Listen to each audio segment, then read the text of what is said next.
Welcome back to the Take a Step podcast, where we help young men embrace the process and take action.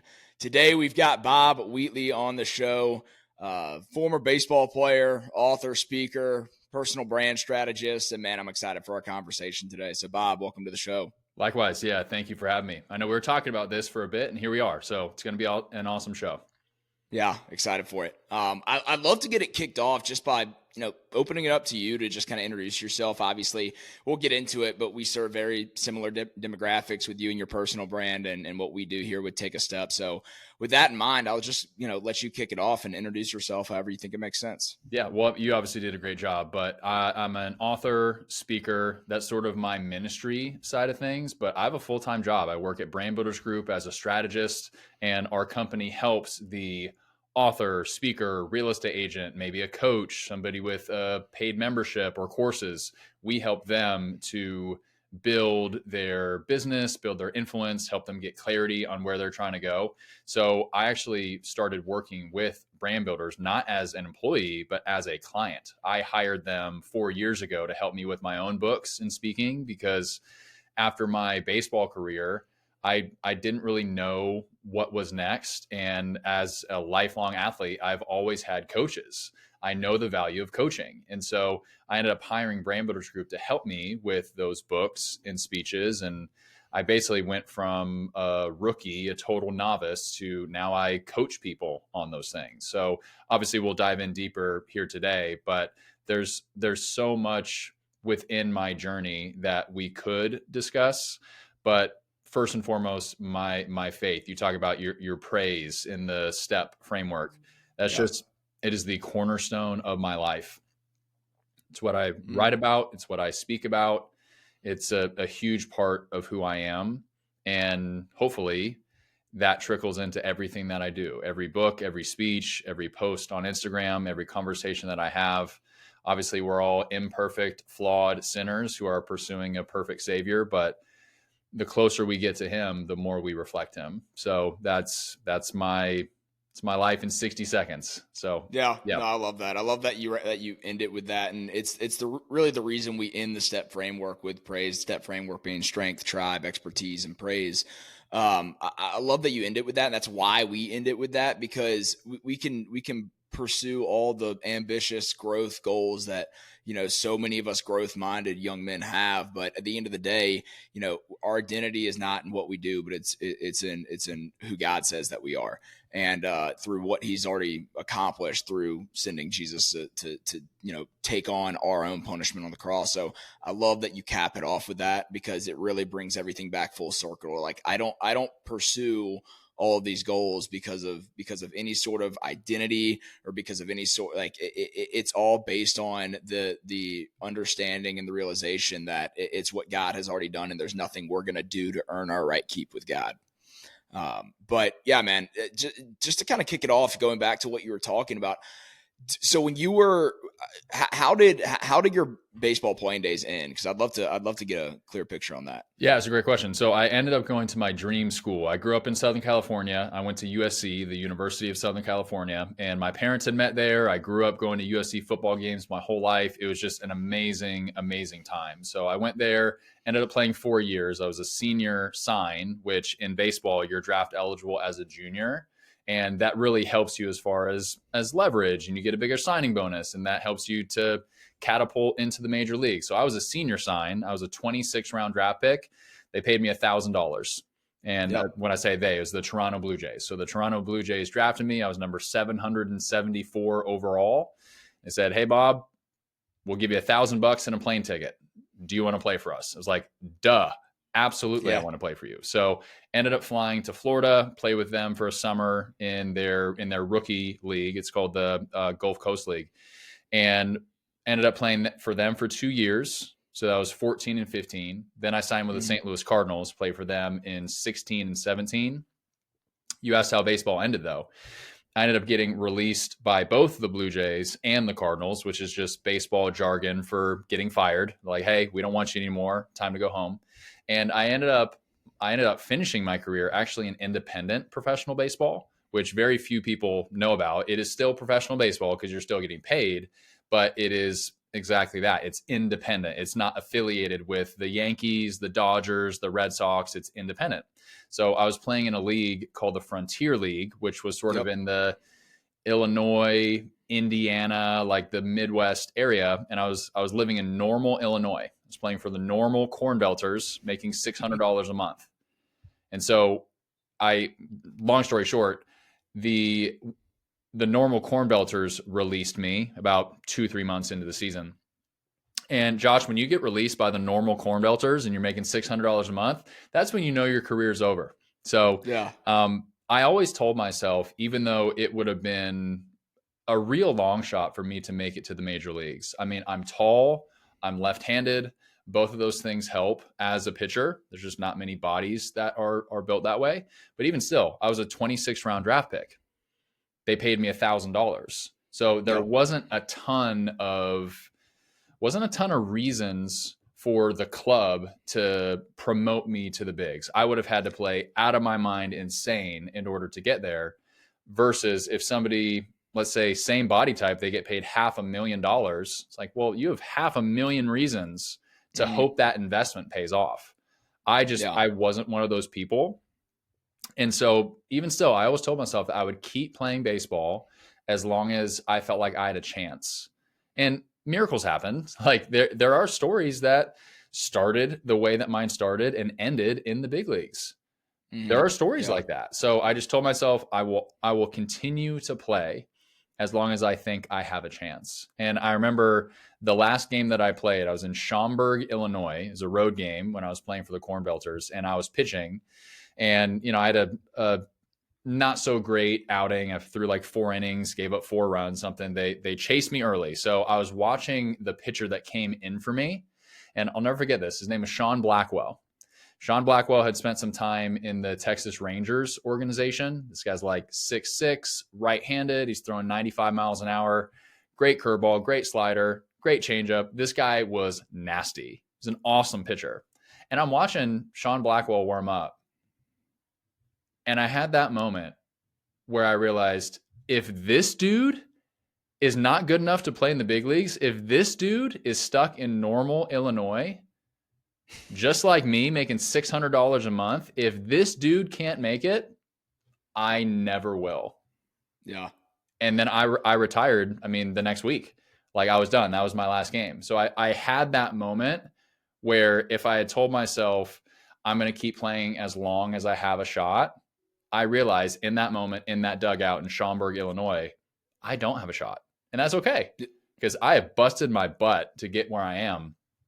And like, I would sit probably 87 to 90 miles an hour, topped out at 92, which is fast for human beings, but it's not fast for big leaguers.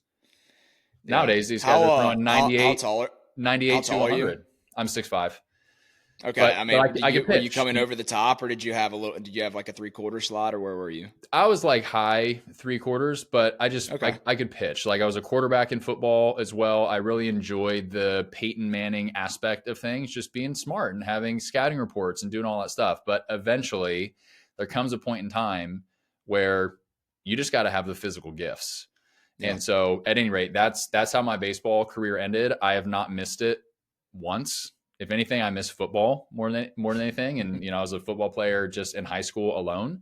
But yeah, because I had that moment of true closure and realizing, dude, you've done everything you can to milk every ounce of talent out of this body. You just don't have it. And that's okay. No, 100%. And I love, we'll relate a lot in this, in both of our stories. And we've talked a little bit about it, but in a very similar capacity. I was a 5th year. So going through college, I played ball at an NAIA school. There's NCAA, which is D1, D2, D3. There's junior college. There's NAI, which I kind of compare the talent level to like a Division II, and it's not affiliated with NCAA, so there's not as much rules and regulations. So it's kind of like a 4-year junior college in the way I describe it. But it's very, very small school in North Georgia. And, I was tiny coming out of high school and had a lot of development, in college, where when I came into college, sure, was it like a dream to one day maybe play professionally? Sure, but I also was very, I understood where I was at. I was 155 pounds, 5'10", could barely get the ball across the infield from shortstop. And, over the course of my college career, had a lot of development, figured out what the weight room was and what it meant to actually not just rely on genetics and talent, but actually work for what you want. And my junior year had a breakout year, and it started to get some looks, and it started to become a pretty realistic opportunity. And then my senior year was going to got invited to dozens of pro showcase camps, and was traveling around for those, and they were coming out to practices and showing up to games. Senior year was 2020. COVID hits in March. We're 15 games into the season, in the middle of talking with all these scouts. The draft is coming up that June.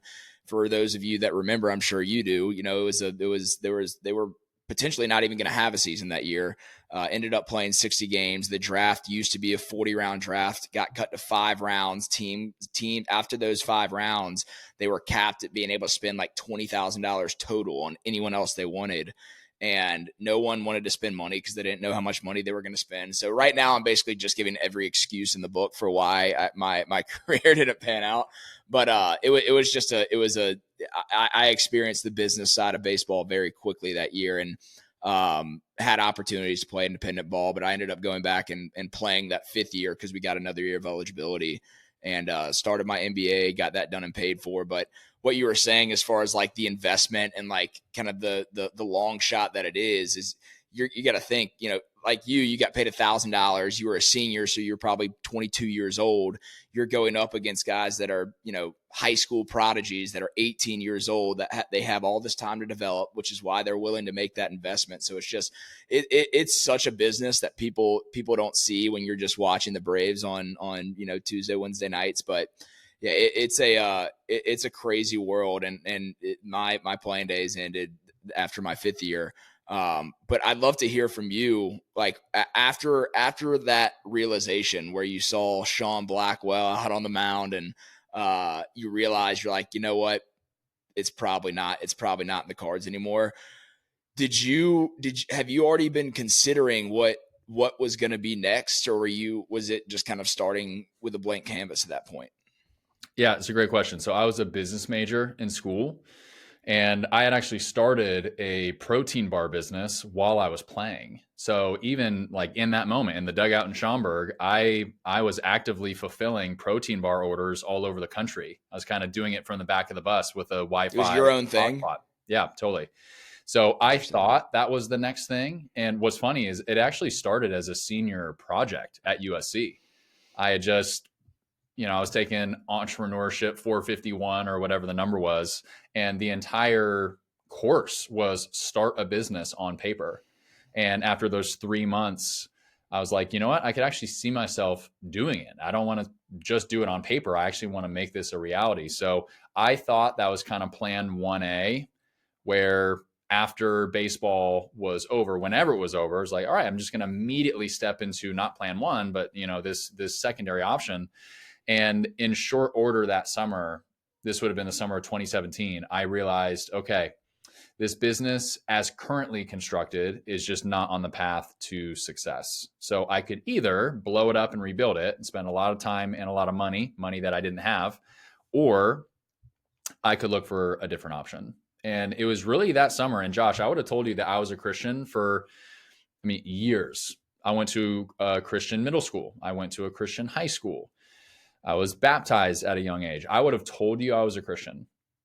Yet, even now today, I look back on that summer. I was 25 years old. My baseball career is over. I'd been in a long-term relationship. That relationship ended. My business was on the verge of going under, and eventually it did. I was so broken in that summer that I just officially gave my life to God. Even though, again, I would have told you I was a Christian. I would have believed that I was saved. But I had not invited God into my story, or I had not given him full reign, full dominion over my calendar. I was still doing what I wanted to do. It sounded good for me to pursue the big leagues. It sounded good for me to pursue this business. But it was that summer that I started really for the first time becoming prayerful about things and saying, God, what do you want me to do? What do you have planned for me? And I couldn't have told you these things 7, 8 years ago when I was going through that summer. But now when I read scripture, I mean, it's just so obvious to me that yes, we do have some control over our lives. We certainly have, you can control what you're going to have for lunch today. You can control what t-shirt you wear in the morning. But as far as the macro things, I mean, there are a number of verses in scripture where it says, no, you are not the author of your story. God is the author of your story. Like that's what it says in Psalm 139:16. All the days ordained for me were written in your book before one of them came to be. Proverbs 19:21. Many are the plans in the mind of a man, but it is the purpose of the Lord that will stand. So I started reading more and more verses like that and saying, shoot, okay, this is kind of going against everything that I've been taught in the world of sports. Because in sports, you're taught control the controllables. If you're the first one in and last one out, you're guaranteed to get the results that you want. And that is just not how life works.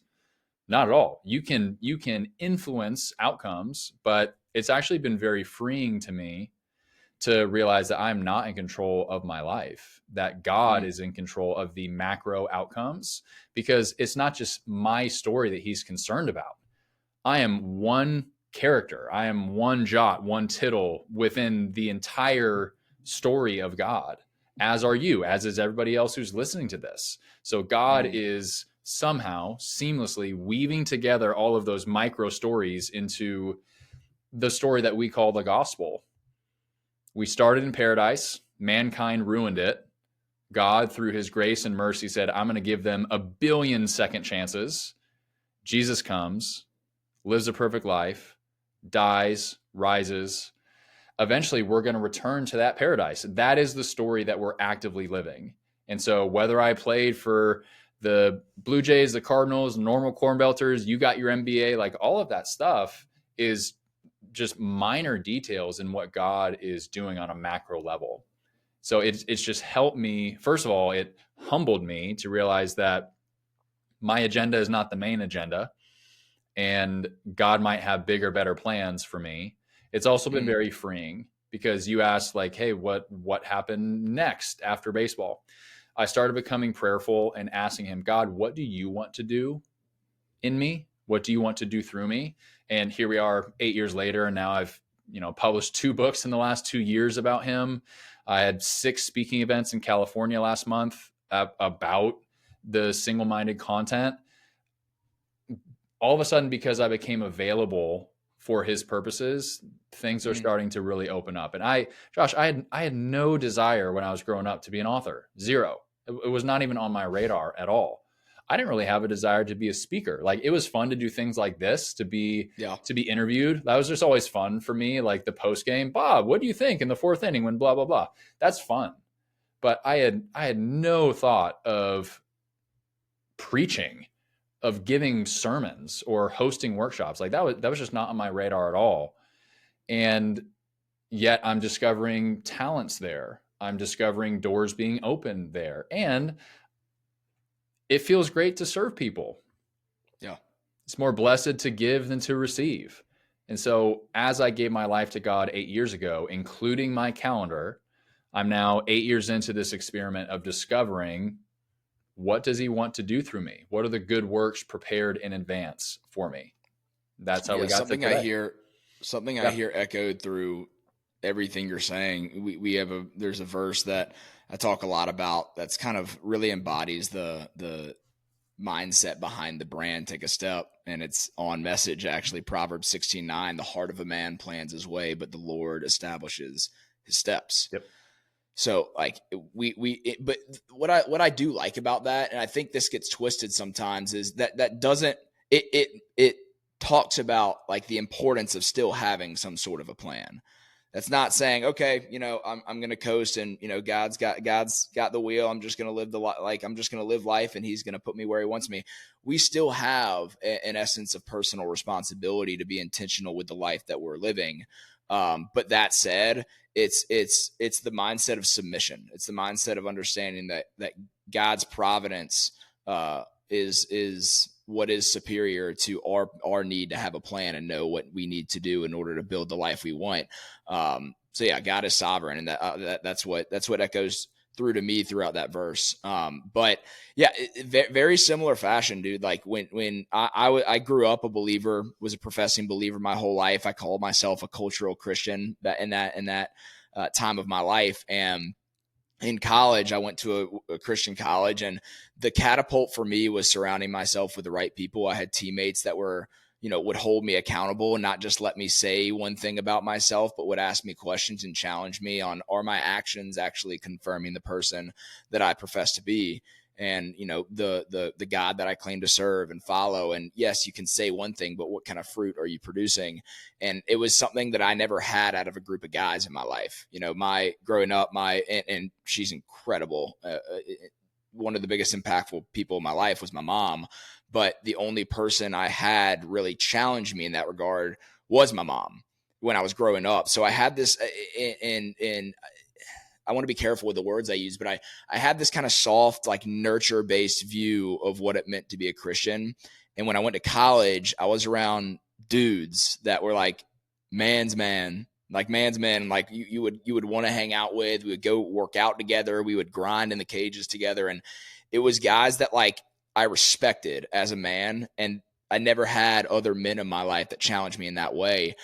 So that was very, very helpful for me. And then I gave my life to Christ, kind of it's hard for me. I struggle when I hear other people like have specific dates when like, hey, this was the day I got baptized on this day. And for me, it was kind of like a phase of my life through college where I went through when Nicodemus and Jesus talk about the idea of being born again in John 3, that phase was a phase of just kind of regeneration for me. And I got baptized my junior year of college. And it's funny because every time in my life where I feel like there's a breakthrough, I feel God like almost immediately challenge me. Like if there's something I feel like where I'm getting a little bit comfortable or I start talking about a certain topic a lot, I then get challenged in that topic. And then because for me, it was my junior year, that was the year I was having my breakout season, and I was like, everything was starting to like kind of line up. I get baptized, like I'm living this life on fire for Jesus. COVID hits. And then now I'm getting challenged with, okay, what is your identity? Because baseball is getting taken away from me. And you talk about controlling the controllables, literally nothing I can do to control it other than, maybe come back for a fifth year and try again as a 23-year-old fifth year senior coming out of an NAI school competing against 18-year-olds in high school. It's like, it was so many things that were outside of my control. And I was getting challenged with like, what is do I say my identity is in Christ? Then why am I so stressed? And what's the anxiety for and the depression that I feel like I'm experiencing right now? And I wasn't depressed, but like the symptoms of that were starting to arise. And I'm like, why, if I say my identity is in Christ, why am I experiencing this internally? Because of factors that God's putting in my life. Because at the end of the day, it was my ego. It was my pride. It was me, putting everything, all of my identity and who I was as an athlete and what other people thought about me as an athlete. And then that was taken away from me. And that was, I know, like that was God challenging me in my life with something I needed, because I look back on that time and I was like, I wasn't ready to take on what it meant to be a professional athlete, the lifestyle that it called for. I was getting engaged that summer, and I know just from a maturity standpoint, it's not what I needed. And that's exactly what I mean when I go back to that verse, Proverbs 16:9, of like, I had my plan, but like I wasn't submitting to the Lord's steps. And now I look back on it, it's like that changed my perspective on how to handle adversity. Not just like, oh, control it, grind it out, like beat through it, but okay, realizing that ultimately I have no control. And how I'm going to get through this adversity is submitting to God and really allowing him to guide my steps, but still being intentional about the pursuit. So, yeah, I love your story. I know that was a little bit of a tangent, but all of that came top of mind when you were talking about it. Well said, man. Yeah, it's the paradox of, we do have some control within our lives. We can influence some outcomes. But then again, I think about the story of Jonah and the giant fish, and God calls him, hey, I want you to speak. I want you to preach in Nineveh. He had none of that. He's like, man, forget those guys. These are pagans. These guys are evil. I hate them. I'm going to run away from God's plan Then, of course, God does many miracles, and he ends up doing exactly what God wanted him to do. God kind of forced him. He like put curves on the side of the road. Like, you will go to Nineveh. You will speak there because I've called you to that. So I totally agree. Like, Proverbs 16:9 is a verse that I cling to as well. We do have some ability to have a plan in place, yet it is subjected to God's sovereignty, to his providence. He's going to get you where he wants you to go. Yeah, 100%. I'd love to talk a little bit about, you mentioned the two books and reference Single-Minded, one of them, your most recent one. I'd love to dive in a little bit to the content and the purpose behind that book, because I know you wrote it for Christian single men, to really help them out in their phase of life and where they're at right now. And there are plenty of those listening to the podcast right now. So from your perspective, like, what led you to write it? What was your purpose for it? And, what have you seen accomplished through it this far? Yeah, I really didn't have a plan after my first book came out to write a second one. I mean, I really enjoyed the process, but it wasn't crystal clear, like, okay, this is what God is calling me to. And then as the years went by, like, I'm in my early mid 30s. I'm 33. And I've always wanted to be a husband. I've always wanted to be a father. And that just has not been written into my story.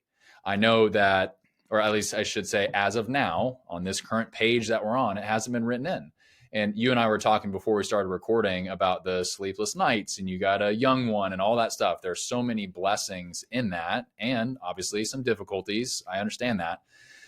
When I look at the Christian church today, we see marriage as like a 10 out of 10. This is awesome. This is the destination.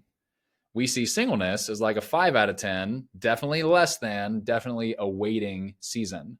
And that's just not a biblical statement at all. What really changed for me, I was reading Paul's words in 1 Corinthians 7, and the Apostle Paul in 1 Corinthians 7 isn't just speaking to single Christians. He's just talking on relationships. So he has some words for singles. He has some words for those who are married and a bunch of stuff in between.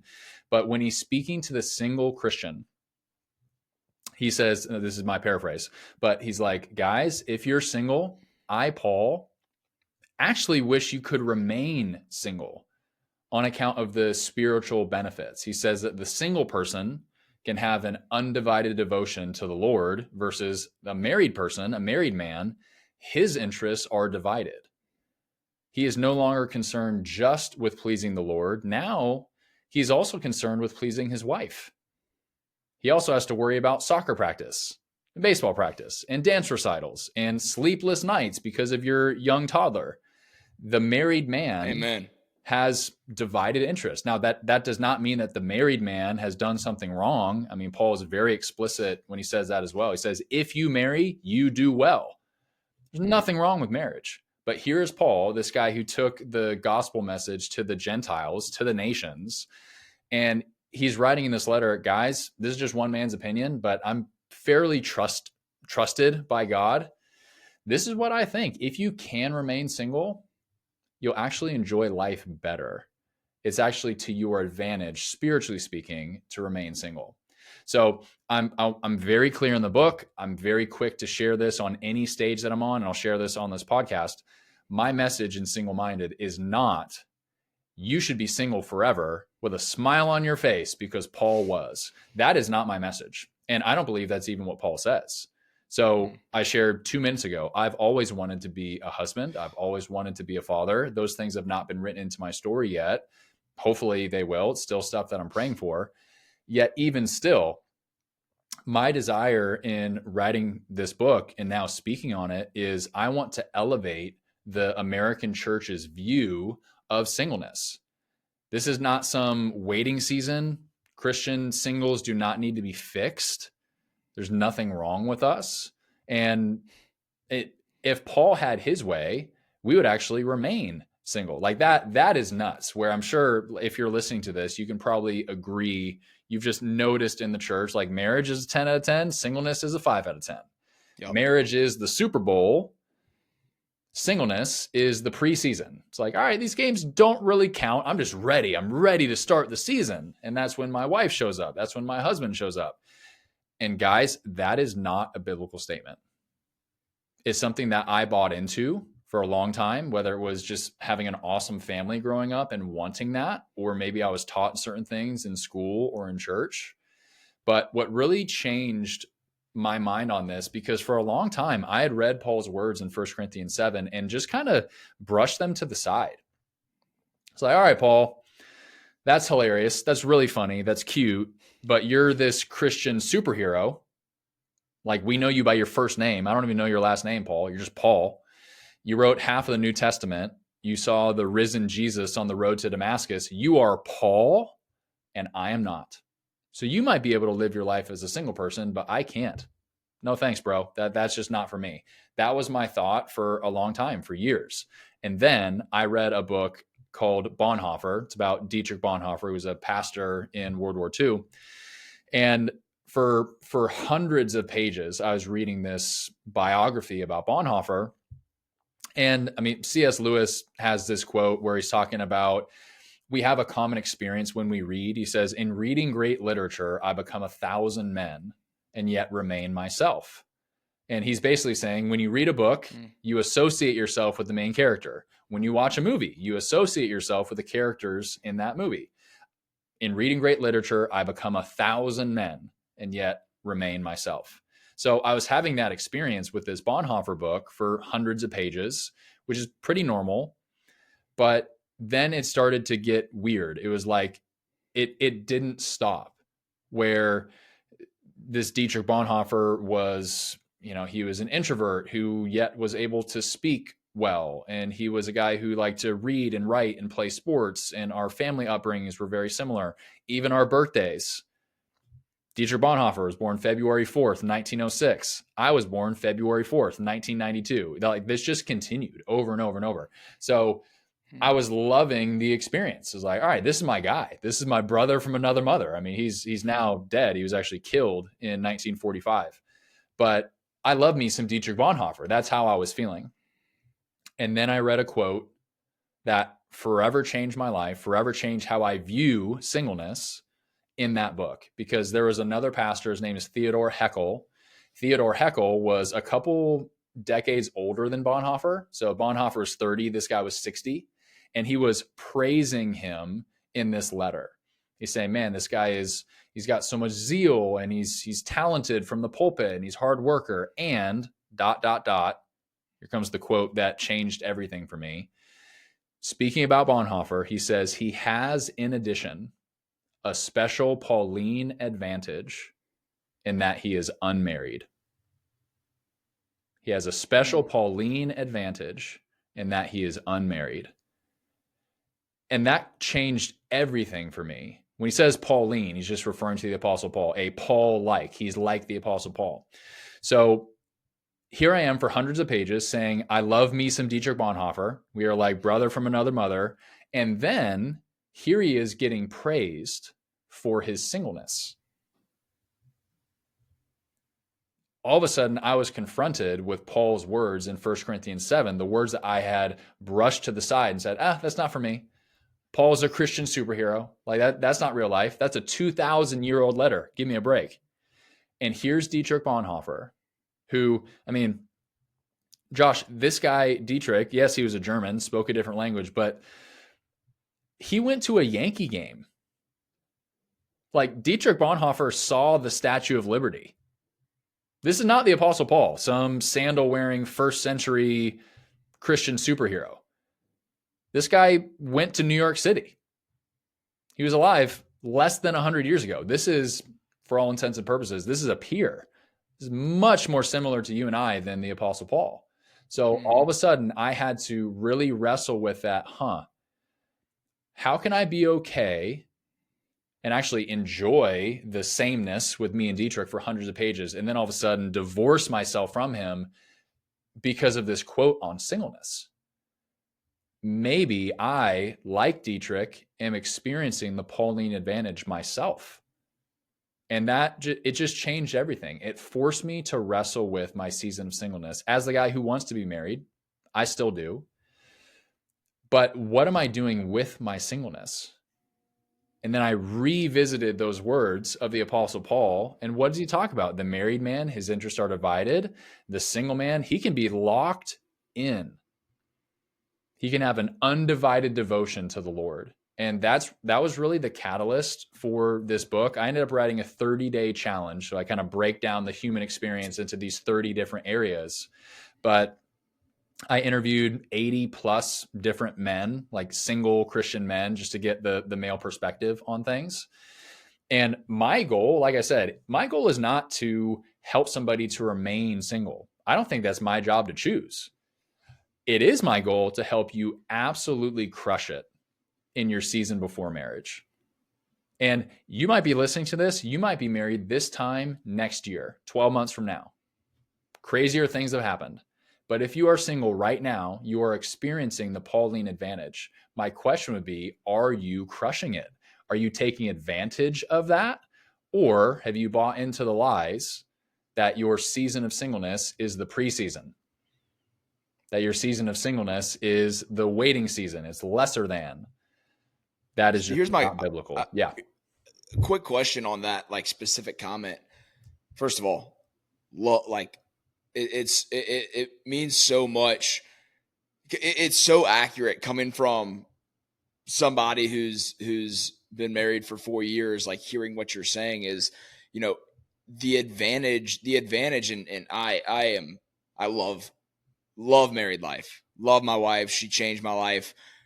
But the advantage of being able to laser focus on Proverbs 69, your plan, and fully submit and be action oriented towards building the life that you feel like God has called you to live. That there is like serious advantage in that I battle through right now, because I have to really get clear on what the priorities are. And there are a lot of them, because there's more factors, there's more pieces to the equation right now when it comes to wife, daughter, future family, my time, wanting to build a business, fitness, like all of these factors that are at play that don't allow me to be laser focused on one specific goal, one specific plan. I have to figure out and do a lot of legwork and make a lot of mistakes on, really taking the action and letting the mistakes, the wins, and all of that form what I ultimately need to do next. And yeah, that advantage of being able to laser focus is something that I don't have in the cards. So it's a very distinct perspective shift that I think is life changing for so many guys, like it was yourself. When you talk about being able to really crush it in singleness, what does that mean? Yeah, totally. I like just to piggyback off of what you just shared, you are experiencing exactly what Paul described, where the married man, he has more stuff. He's juggling a bunch of balls in the air. And the single person doesn't necessarily have that. And like I've said a number of times on this show, that I want to be married. Like I'd love to be in the place where you are, where you got a wife, you got kids. Those are good problems to have.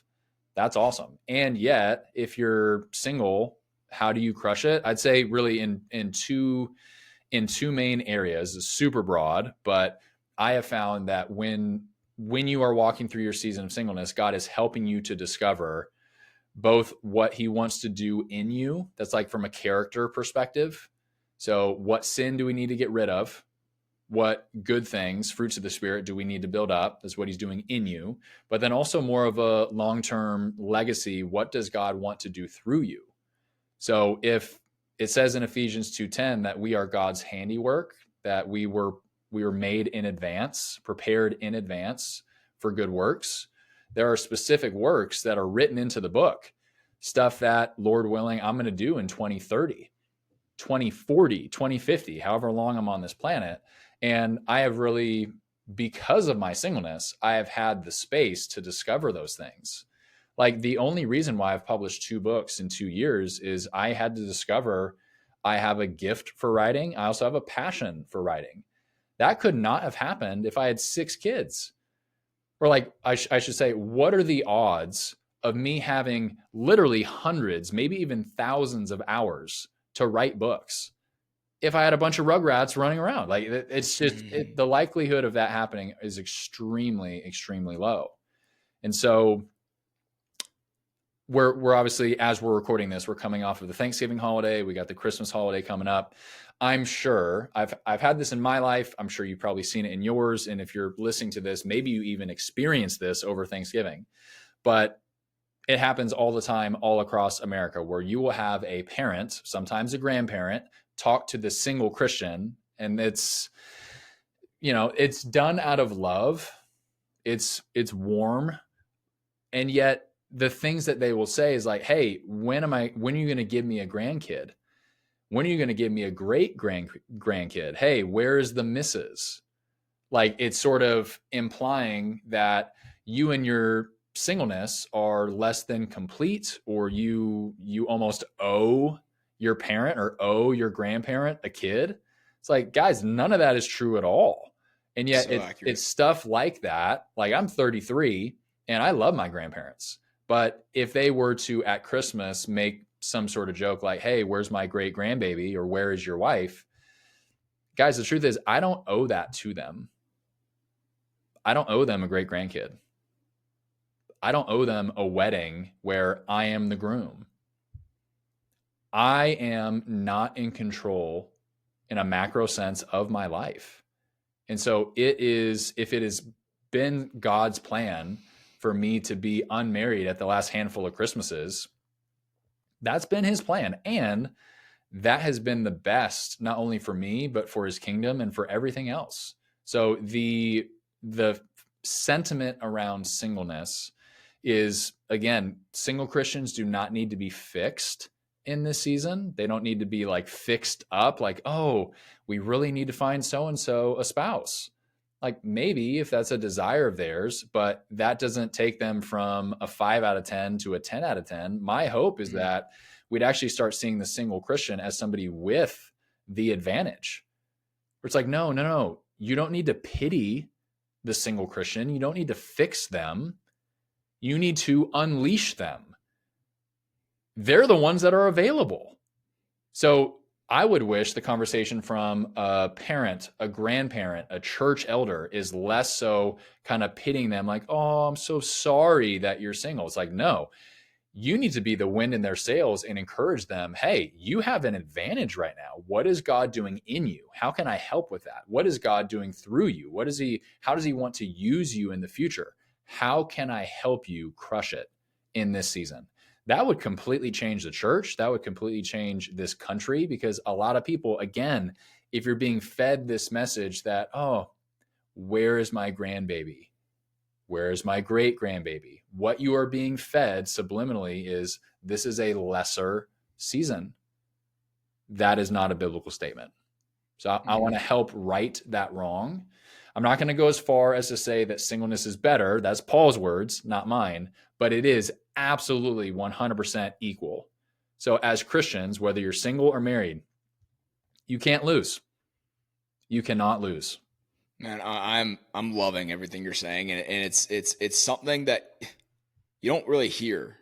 Like, it's very unique, and it's incredibly accurate. And there are so many people that just listen to what you just said about like the holidays specifically that will resonate with that. And I love my grandmother to death, but I like my cousins, my siblings, like everyone's gotten it at some point in over the past 27 years of my life. And it's like, it's so true. And it's something that people need to hear, because yes, we like, it is the common perception. And I've been guilty of it too, of viewing singleness as incomplete, as somebody who is still searching and just hasn't been able to get there yet. And yeah, I love the message. And a question I have for you, as I've been like thinking about this, is speaking to the advantageous side of being a single Christian. It takes and this relates back to what really the core message is behind Take a Step is we want to embrace the process, not the destination.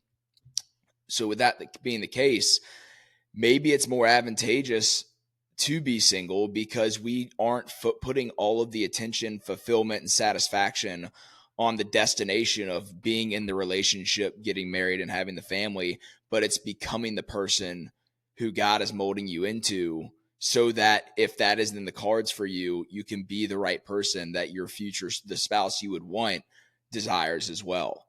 I mean, is that ever a conversation that you bring up through the content that you have in Single Minded? Yes. Well, that makes complete sense. I'm in complete alignment with you on that. I would also say marriage can do the very same thing.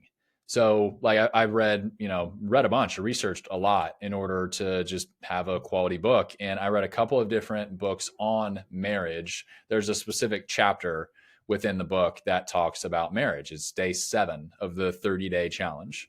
And in those 2 books, it was, it was Marriage on the Rock, written by Jimmy Evans. And then it was The Meaning of Marriage by Tim Keller. What was really interesting to me, and actually was quite freeing, is both of those guys, Tim Keller is since deceased, but both of those guys were running mega churches. They were very successful super pastors. And I just found it funny that in the first chapter of both of those books, they explained how bad, how poor of husbands they were in the first couple of years. So for Jimmy, he played way too much golf. For Tim, he was way too focused on the job, way too focused on building the church. And their wives felt neglected.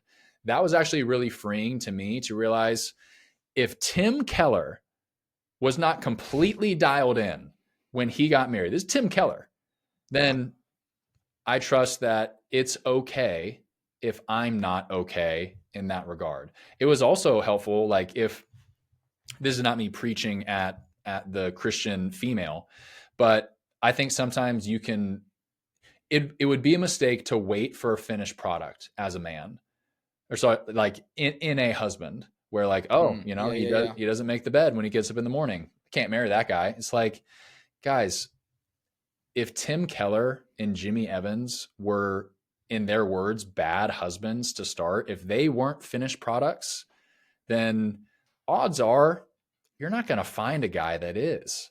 Nobody is. And that should not be surprising at all, because we're all flawed, we're all sinners. But to bring it back to what you said, I believe that marriage can be the very same crucible to help you become more like Christ. So that is not to say, if you're listening to this and you're 22 years old, well, I need an extended season of singleness. I can't get married till I'm 33 like Bob because God has a bunch of stuff for me to do. It's like, I don't know that. I don't know that at all. You might get married at 23 years old because that is God's plan for you. And trust me, like Jonah and Nineveh, God's going to get you where he wants you to go. But again, Josh, it's elevating singleness to be on par with marriage. The grass is green on both sides. So if you are single, I don't want to get off this call without saying this.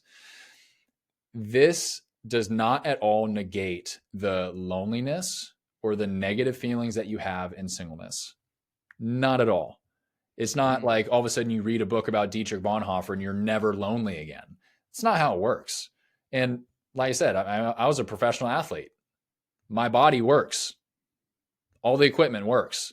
So I am consciously putting that stuff aside for years, for decades, saying like, all right, God, you're the master of my life. Here is everything. Here's my life, my calendar. Here's my body. Here's everything. Even still, like it's easy to say on a podcast, it is not easy to live. Like the Christian walk is hard. Obedience is hard. It's the perpetual war of our flesh against our spirit. So even just a couple weeks ago, I was back in California with family for Thanksgiving, and we did like a family photo shoot because I had a niece and a nephew both born this summer. And we haven't done family photos in like 15 years. So like, this is a perfect time to let's do a family photo shoot. So we're kind of doing the barefoot on the beach thing. Yep. And, we had 6, 7, 8 people that were there. My parents, my brother, my sister, their plus ones, and their kids. And so in those pictures, which I've now looked at, like I kind of look like the odd man out because everybody's got their husband. Everybody's got their wife. Some of them have their little toddlers. And then there's me. And even as I was kind of walking barefoot on the sand, I had those like, all right, well, where do I stand? How do I fit into this family? Because I don't have my wife. if I did, like she'd be on my arm or we'd be holding hands. It'd be so clear, like, oh, I fit right here. So I had that moment when we were taking those photos where I kind of felt the negatives. I felt the pains of singleness. We can talk till we're blue in the face about the advantages. That does not at all negate the difficulties in it. It's just my hope that if you are feeling the difficulties, if you're feeling alone, just first of all, to know that you're not alone. There's a lot of us out there, but also too, if that is the only voice that you've heard in singleness, like this sucks, this is prison, this is a death wish.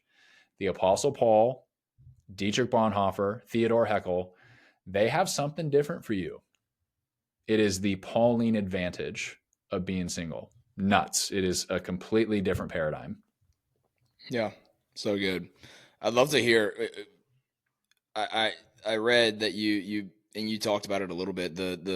Your interview process, interviewing over 80 single men to really get some details and get some good insight. What'd you learn through that process? Yeah, the reason why I did that is I think just generally speaking, the Christian male is not as good at communicating these things. It's just like we're focused on other things. It's business, it's fantasy football, whatever. What I had found really without trying is a lot of female perspectives on this. And I was running a podcast at the time. Most of our listeners were female. It's just like the Christian man doesn't typically dive headfirst into the singleness, the dating, the relationship conversation, which is totally fine. But what I didn't want to do is write a 200-page book with one man's opinion. So I wanted to speak to, dozens, talk to 82 in total, 82 single Christian men to get their perspectives on things. And I was both surprised and encouraged at how wrong I was, that men really do care about this stuff. Like we can joke about work and fantasy football. They do care about this. They do want to be married. They do want to be the leader of a household, all those things. And so it almost felt, it was a good reminder for me in that we as men and women were on the same team. We're on the same team. Sometimes you'll see that post on social media from the female perspective. Oh, I can't find any good men. There's no good Christian men that exist. Or on the other side, from the Christian male perspective, oh, it's they're too picky. They wouldn't even marry a Tim Keller or whatever it is. So it's sort of this like bickering across the aisle. And it was a good reminder for me that number one, we are on the same page on almost everything in terms of our desires. Men and women, we want the same thing. Problem is we communicate it differently. We need different things. We want to take different things from the marriage relationship. And I just wanted to be a voice where I took what these 82 guys said, and it's woven throughout the book as far as it was heavily researched and thought through, and took me probably 2 years to write. And the book is getting a great response, and I have those 82 guys to thank. Yeah, it was awesome. Yeah. And obviously the message is extremely compelling and it's unique, like I said earlier. So I can definitely understand why it's so captivating for so many people and is seeing the success that it's seeing. Just to kind of zoom out as we kind of come to a close a little bit in the show, you've taken that passion, that purpose that you feel like you're called to serve and turned it into a career. How can someone else do the same? How long do we have? I would say the first thing I would say is not a business tactic or a book to read or anything like that. It is truly just to get quiet and pray, because that was my experience. Again, I was the athlete I had all these plans. It was, I wanted to get to the big leagues. I wanted to marry this girl. I wanted to start the protein bar business, all those things. It was not until I prayed that prayer of submission. God, here's my life. Here's my future. Here's my calendar. Show me, lead me, guide me where you're trying to take us. So that would be, again, like we'd probably need to record a couple more podcasts to dive into tactically what needs to happen. That is the biggest, most important thing. Because if many are the plans in the mind of a man, but it is the purpose of the Lord, that will stand. Proverbs 19, verse 21. If that is true, then what are we doing? Trying to spin our wheels and create our own stories. It'd be much better use of our time to go straight to God. Say, God, what are you trying to do in me? What are you trying to do through me? That'd be the first step to turning your passion into a career. Yeah, and I would say that's the Even case if, for somebody that's the case for somebody whether they're looking for a transition or not. I think that's healthy for them to sit down and ask that question and live in submission in that way, whether they feel fulfilled in what they're currently doing or not. Like that's a perspective and really an approach to life that I feel like everybody should take. amen. So love it, man. There's one question I love asking as we wrap up these episodes, really on brand with Take a Step, and really, taking that step and whatever that is for you in that step framework that we talked about. If it's in your physical health, if it's in your relationships, if it's in your career, your professional life, or even if it's in your faith, so many young men specifically kind of go through life and kind of feel stuck, like they're going through the motions, running on that hamster wheel of, waking up, doing the same thing on repeat without that sense of purpose. If somebody's in that state right now, like what would be like one or two pieces of advice you would have for somebody to really stepping out and pursuing a life that fills their cup and gives them a little bit more purpose? I would say that we as men we are created to do difficult things. And to actually be drawn to that. That's why I think we enjoy being husbands or fathers or whatever. Like we are hardwired to want to do that. And you don't have to be somebody who loves superhero movies, but that taps into the male psyche of things. We're like, guys, we are made to do difficult things. So if your life is difficult right now, congratulations. It's par for the course. Now, that doesn't take away the difficulty in it. We need other people around us to encourage us. I feel those lulls. I feel those moments where like, man, this is really difficult. This just sucks. I would love to be on a beach somewhere and just take a breather. I want a vacation. Like, I understand that. And yet, I think there's something in the male psyche, how we were created, that rises up to that. It's like, guys, that's the kind of thing that they tell stories about. That's the kind of thing that they make movies about, where they make movies about the comeback story. They make movies about, all right, we're down by 30 points. We're down by 30 points in the fourth quarter. That's terrible. That's difficult. And yet there's a part of me, and hopefully you as the listener, that like, hey, game on. Let's do this. Let's charge the hill. Let's do the difficult thing. So yeah, I'm so grateful that you've had me on here today, Josh. And I hope that the male listener can be encouraged on what we talked about today. Just because life is difficult does not mean that you're on the wrong path. It might be 100%. In a strange sense that you're actually on the correct path because you are built for it. You can do this. Like you look at every major success story out there, however you define success, they failed more than they succeeded. The people who have experienced the most success have also experienced the most failure, but they didn't let the idea of knowing that they're going to fail deter them from starting and pursuing it in the first place, because it's a necessity for growth. So, man, what a great answer to that, and what a great way to end the podcast. Man, it's been awesome kind of getting to know a little bit more about you and showcasing that message of really owning and seeing the advantageous side to the singleness and elevating that within the Christian community. So thank you for promoting that message, and thanks for coming on the show today. 100%. Thank you for having me. Yeah. Guys, thanks for listening to another episode of the Take a Step podcast. If you enjoyed it, please leave a rating or a review on whichever platform you're listening. And if you or somebody you know is going through like that phase of life that we talked about today of singleness, and you feel like they need a push in the right direction or some guidance, guys, share this with them. Post it on your story, tag Take a Step. We'd love to continue growing this community around this message of really pursuing a more purposeful life and stepping out. Despite like Bob said today, it's going to be uncomfortable, but don't let that deter you from ever starting in the first place. So thanks for listening to the episode. No matter where you are on your growth journey, every mile begins with a step. We'll talk to you in the next episode.